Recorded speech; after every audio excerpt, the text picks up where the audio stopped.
Welcome back to another video. Today we're going to talk about the importance of constant curiosity and why you should always strive to learn no matter how much you know. I think for me, learning has been a big part of my life, and there's been almost endless instances and scenarios where I've had to either put my ego aside to learn, which is easier because I'm younger, so it's easier to come in as someone who's young. To usually these are people who are older than I am and have more experience than I am, and learning from them, even if it means asking subjectively dumb questions, because really the only dumb question you can have is, well, the only thing you can do that's dumb is not ask a question. Any dumb question you might ask might, like, let's say you're with someone, let's say me and Jack are talking to an investor, and there's an investing term that I maybe know what it is but not really, and I ask anyways. Maybe it's something Jack didn't know, or maybe it's something that allows the person answering you to get a better understanding in their terms and put in their own words what that term means to them. So even if you think a question is not worth asking, ask it anyways, because oftentimes if it will either help you or it will help someone else, either answering the question or listening to the answer. So with that being said, there's an importance of a constant curiosity and wanting to just absorb more and learn more. So me and Jack were actually talking about some views on life and like religion for our monthly meeting. We called it our monthly meeting because we kind of talked for, what was it, like 3 maybe 4 hours.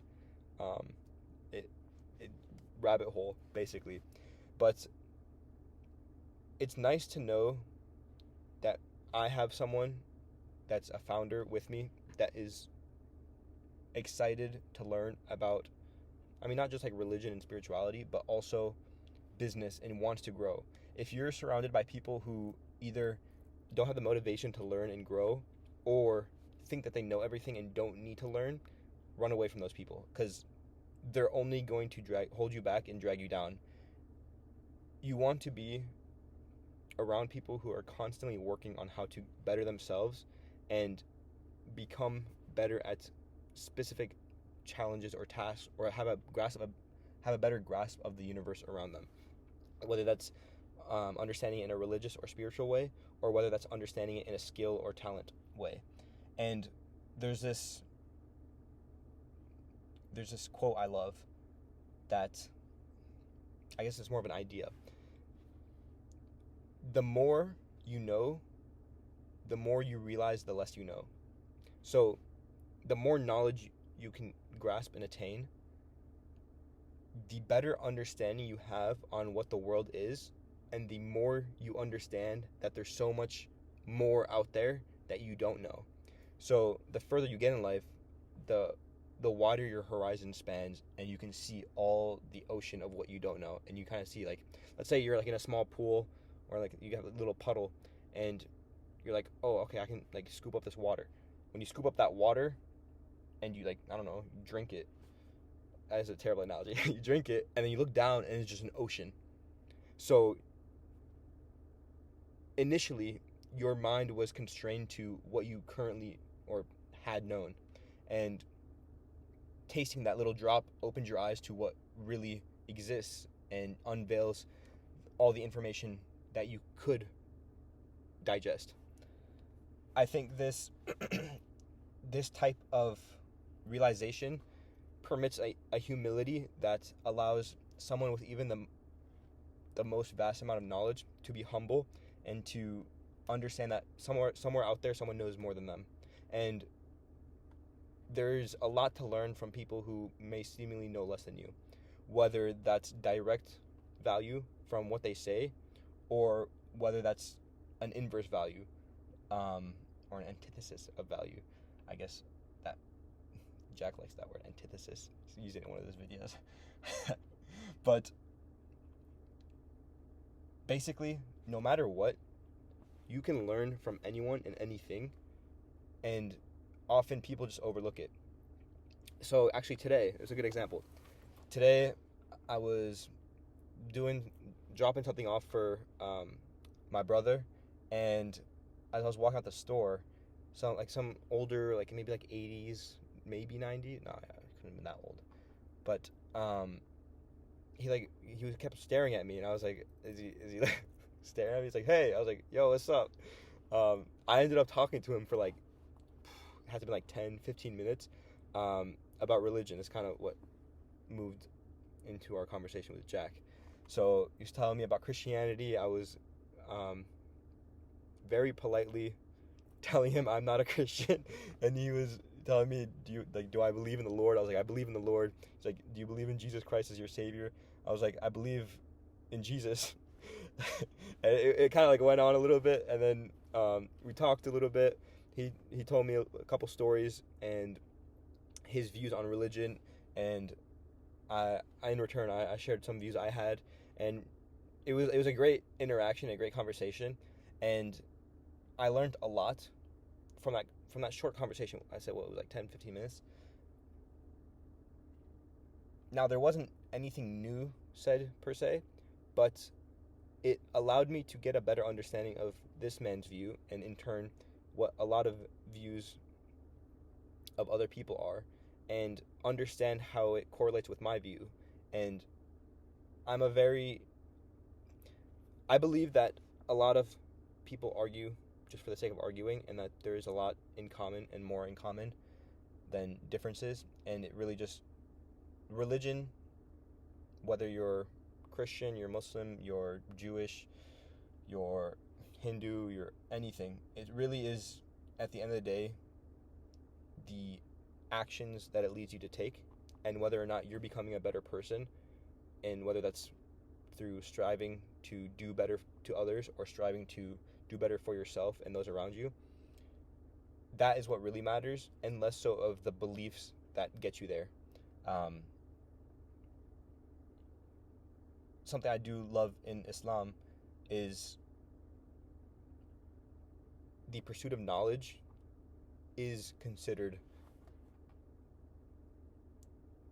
prayer, I guess you could say. And the reason why this was, there's a lot we talked about. Like, I'm telling you, I was like, what, 4 hours conversation just left. There's like a lot to unpack, so I don't want to like kind of just dump everything in this. But super simply, the pursuit of knowledge, kind of like what I was saying before, where the more you know, the more you realize the less you know. That's like a tongue twister. Try saying that 3 times fast. The more you know, the more you realize the less you know. The more you know, the more you realize. All right, anyways, it kind of gives you a sense of humility and gratitude to God, and allows you to be humble and constantly looking to grow and to get better, understanding that for as much as you know not more than that. But yeah, I don't know, a little bit of throw in there, because fresh on my mind. But really, what I wanted to kind of share today is just the importance of wanting to learn and wanting to continuously get better. Religion's not about being perfect. Religion's about constantly improving and fulfillment and loving yourself and wanting to genuinely get better for you, but not just for you, but for the world around you and for the people around you. And through the things you do, finding gratitude and understanding the deeper value behind simple actions and doing those simple actions. There's so many, like, it's like boggling to see, like, it's weird now to like wave at someone or like smile at someone, which is kind of like, you think about that, and back in the day, like when it was like little villages, everybody knew everyone, and if you didn't smile or wave at someone, you would be considered weird, and people would stay away from you. Now it's like a couple of my neighbors, like every time I pass by, anytime I pass by anyone, like I'll smile, I'll wave or whatever, even if it's like a stranger. I can't help myself. I'll just like smile, and like I'll get like looks like, what the hell is like wrong with this guy? And, like that's like crazy to think about. But Don't let that affect future smiles. I know sometimes like I'll get like a few rows like in a row of like I'll smile at them, they'll like look at me like weird, and after like the fourth or fifth person, I'll be like just like a kind of smile, and like, oh hi, I'm like, oh yeah, yo, what's up? And then I think it's just kind of like, don't allow yourself to be sucked into the pattern of others unless it's a positive pattern. Yo, the moonlight, look at this. I don't know if you guys can see that. Where is it? The moonlight looks crazy right now. Wow. Anyways, be yourself. Constantly look to get better. Constantly look to learn. Be curious. Curiosity killed the cat, but you're not a cat, so be curious. Unless you are a cat. I don't know how you clicked on this video. Shout out to Zoro. But all in all, stay curious. Bring positive energy to the world, and not in no like tree hugger way, but just be who you are and be authentic. And if you can be authentic and pursue growth, you'll feel fulfilled. No matter what your environment looks like or the people around you. Well, that's maybe not completely true, but you'll attract other people who are authentic and also on a journey of growth and self improvement, and I guess you can say like self discovery. It sounds super gay, but not in a gay way. More in like a getting better and actually going towards a purpose way. That's all I got for you guys today. Drop a like, leave a comment, subscribe, whatever you want to do, or drop a hate comment. Haven't had one of those in a minute, so yeah. Anyways, I'll catch you guys tomorrow. Peace.